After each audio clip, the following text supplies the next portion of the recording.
Nah, itu satu. Yang kedua, yang paling kami tunggu sebetulnya adalah mengapa norma-norma yang diuji itu bertentangan dengan pasal 28D ayat 1, pasal 28G ayat 1 itu. Nah, itu harus dijelaskan. Ditunjukkan kepada kami mengapa itu bertentangan dengan konstitusi. Sebab yang kami nilai itu adalah pertentangannya itu. Nah, untuk menjelaskan ada pertentangan itu, kuasa pemohon harus mengemukakan misalnya secara teori begini,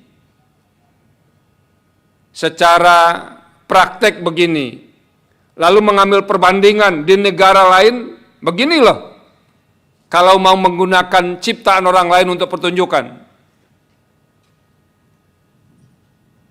Apakah mempunyai masuk kategori blanket atau apa, itu harus dijelaskan.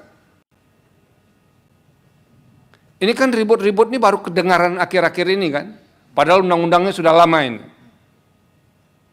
Jadi membawa ke sini menjadi lebih clear. Nah, tolong itu dijelaskan di alasan-alasan permohonan. Sehingga nanti misalnya kalau kami menganggap ini permohonan layak, memenuhi syarat-syarat formil tadi, lalu kami mau mendalami, ini permohonan akan dikirim ke Presiden dan DPR. Kenapa? Presiden dan DPR nanti akan menjelaskan mengapa norma ini dirumuskan begini. Jadi kalau tidak dijelaskan pertentangannya, Presiden dan DPR mau menjelaskan apa? Nah, itu pentingnya dikemukakan. Nah, kami nanti bertiga tambah 6 hakim konstitusi yang lain memutuskan ini, memperdebatkan dulu. Mulai dari ini kewenangan mahkamah atau tidak. Kalau lolos di situ, ini para pemohon memiliki legal standing atau tidak. Kalau memiliki legal standing, ini substansinya cukup kita putus tanpa perlu pleno atau tidak. Nah, itu diperdebatkan. Kalau misalnya semuanya mengatakan, ini kita sudah paham ini, nggak perlu ke pleno. Nah, ini naskahnya kita putus sendiri tanpa mendengarkan pembentuk undang-undang. Tapi kalau kami merasa perlu pendalaman, maka ini akan diminta nanti DPR dan Presiden sebagai pembentuk undang-undang menjelaskan norma-norma yang diuji ini.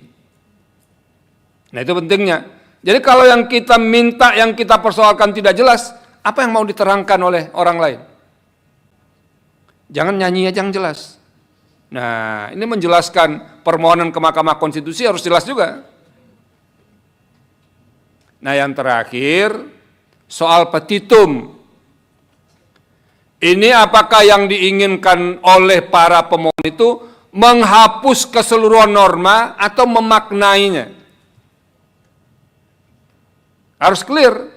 Kalau menghapus keseluruhan norma, jelas menyatakan pasal ini dalam undang-undang ini bertentangan dengan Undang-Undang Dasar 1945 dan tidak memiliki kekuatan hukum mengikat. Plak, titik. Itu artinya semua norma dihapuskan, dinyatakan inkonstitusional. Tapi kalau ada pemaknaan harus jelas. Tadi yang mulia Prof. Eni dan yang mulia Pak Arsul mengatakan, apakah yang minta dimakna itu frasa atau kata tertentu saja? Atau yang minta dimakna itu seluruh normanya? Sehingga dinyatakan bahwa frasa ini dalam norma pasal X bertentangan dengan Undang-Undang Dasar 1945 dan tidak memiliki kekuatan hukum mengikat sepanjang tidak dimaknai.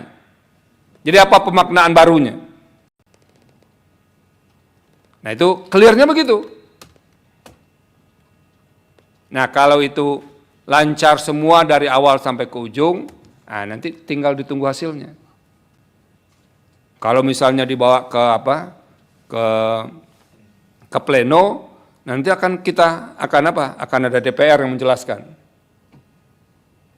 Akan ada pihak presiden, ada kemungkinan datang ahli juga. Jangan-jangan nanti kita suruh nyanyi juga di sini. Gitu.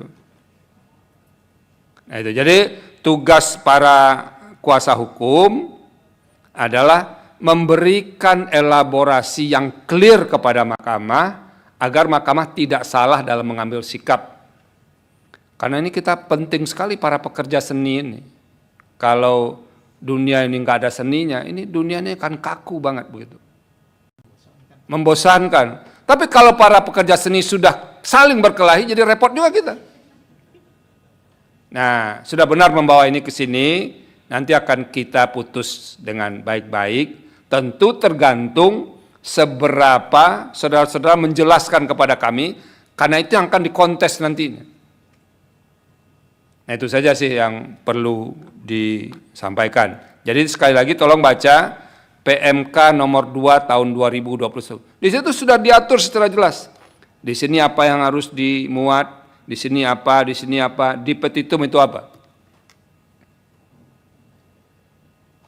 Itu saja. Kalau untuk kuasa hukum perkara nomor 37, ada yang mau direspon? Atau cukup? Cukup, Yang Mulia. Oke.